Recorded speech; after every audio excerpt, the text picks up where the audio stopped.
И после 10 години Кочани се уште не го заборава кобниот ден кога беше објавена веста за трагичната смрт на македонската поп звезда Тоше Проевски,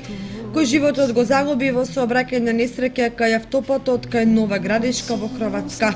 Нашиот сограѓанин Тоше Илиев, кој секоја година организира хуманитарен концерт во чест на роденденот на Тоше Проевски, се уште ја памети средбата со Тоше Проевски и вели дека секој ден се чувствува празнината и се слушаат песните на македонската легенда и уметник кој прерано го загуби животот. И овој ден, и на овој 16 октомври се чувствува загубата и отсуството на еден наш пријател, наш ангел и наша звезда, кој на денешен ден трагично замина од овој свет. Тука сме ние да го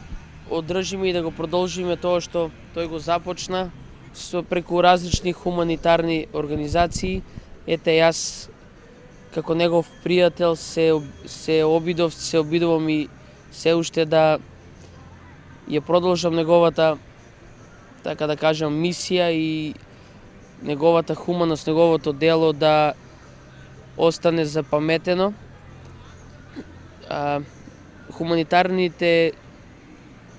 Хуманитарниот концерт традиционален по патеките на Тоше ќе го одржувам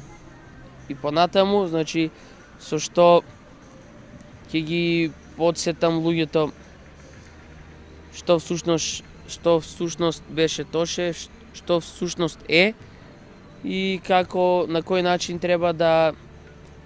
живееме и да пристапиме во животот.